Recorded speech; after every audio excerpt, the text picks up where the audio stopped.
Today I'm checking in on one of the quarterback battles throughout the NFL. When it comes to the quarterback of the future in Cleveland, is it Shedeur Sanders or Dillon Gabriel? Both guys have started one preseason game so far, and while most believe Joe Flacco will start the season out, the future of the position could come down to Sanders or Gabriel, at least for now. Basically, the Browns' quarterback situation is a mess. This is the team that let Baker Mayfield go and traded the farm to give Deshaun Watson a fully guaranteed contract. Now they have Watson, Joe Flacco, Kenny Pickett, Dillon Gabriel, and Shedeur Sanders all on the roster. Today, I want to break down the preseason performances of Dillon Gabriel and Shedeur Sanders, the Browns' two rookie quarterbacks, and talk about what I expect from both going forward. Let's go ahead and get right into it. The Browns have played two preseason games so far. Each of these quarterbacks started one of those games and didn't play in the other. Gabriel went 13 for 18 for 143 yards, no touchdowns, one interception that was a pick six, and he was sacked two times for 11 yards. On top of that, he added two rushes for 1 yard. Meanwhile, Shedeur Sanders went 14 for 23, 138 yards, two touchdowns, and no interceptions. He was also sacked two times for -6 yards, but he added four rushes for 19 yards, showing off his athleticism. The obvious difference is that Shedeur threw two touchdown passes compared to Gabriel's zero, and Gabriel would throw a pick six as well. Obviously, Shedeur is going to grade out better as a passer, but he looked poised in the pocket and he scrambled when nothing was there, which was one of the biggest knocks on him in college. Look, you never want to put too much stock into preseason games. In fact, you don't even want to overreact over one regular season game either. Everyone in the NFL is talented, and consistency is often the most important factor. I wanted to quickly cover what I expect from both of these guys going forward and who I think ends up starting. Gabriel would spend more time in college and is the slightly older prospect, while Shedeur had just 2 years of Division I football compared to Dillon's six. So I wanted to take a look at both players' statistics over the last 2 years, and the biggest takeaway is that Shedeur's 2024 numbers dwarf anything that Gabriel did in his 6 years in college. Shedeur had a 74% completion rate. He threw for over 4,000 yards passing and had 41 total TDs. And he didn't even live up to the expectations last year, but he still accomplished all that. His 2 years at Colorado were insanely productive. In 2023, he had 3,230 passing yards, 27 TDs to just three interceptions, 69.3% completion rate, and he had four rushing touchdowns, but he was sacked 52 times. Last season, he threw for over 4,000 passing yards, 37 TDs, and 10 interceptions, but a ridiculous 71.8% completion.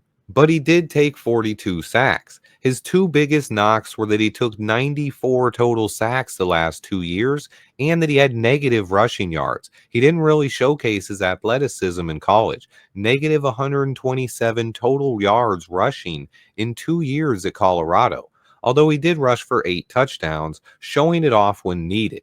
Simply put, Shedeur took way too many sacks in college, and he was a statue in the pocket at times, rarely taking off and scrambling. But during his first preseason start, he showcased his ability to run, scrambling for 19 yards on 4 carries and picking up a couple of first downs, possibly showing growth in that department. In college, his coaches wanted him to stay in the pocket and showcase his arm talent.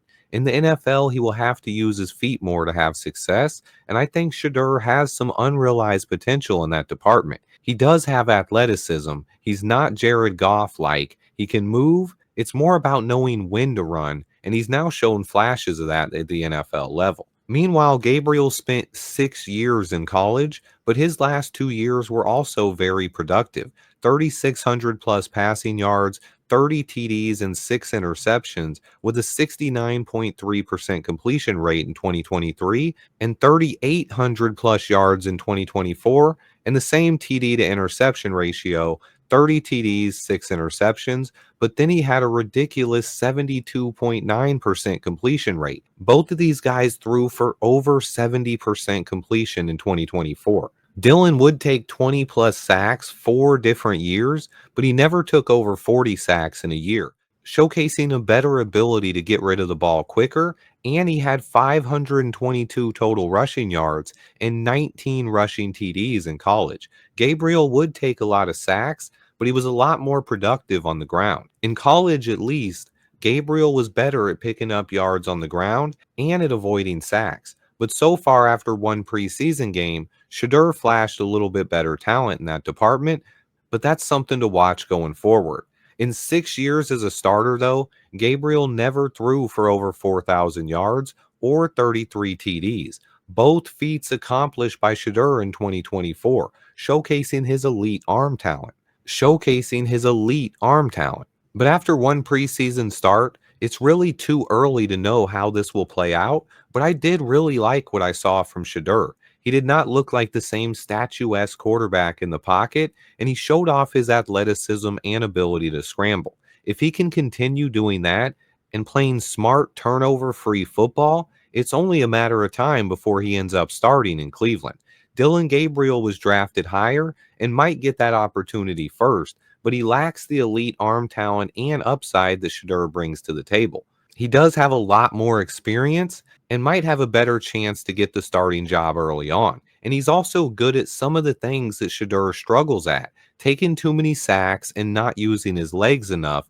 I believe these two will challenge each other and potentially get the best out of one another. I would bet on Shedeur Sanders right now, but you can't ignore the fact that Gabriel was drafted 2 rounds higher. The team chose Gabriel over Shedeur, so that's something that Sanders will have to overcome. To me, Gabriel might even be the better of the two quarterbacks right now, but Shedeur has more upside and more arm talent. Those two things matter most in my evaluation, and paired with him actually looking better in his first preseason start, right now Shedeur looks like the more promising prospect. But the most important thing for quarterbacks to do in the NFL is protect the football and put points on the board. Shedeur did both of those things better than Gabriel in his NFL debut. It's just one game, though, guys, but I do believe Shedeur Sanders will end up starting at some point this year in Cleveland. It's only a matter of time before these guys get a shot. The real question is, what will they do with it? Let me know if you guys have any comments about the Cleveland quarterback situation. As always, I appreciate everyone who watches. Hit that like button for me and stay tuned for more year round football coverage.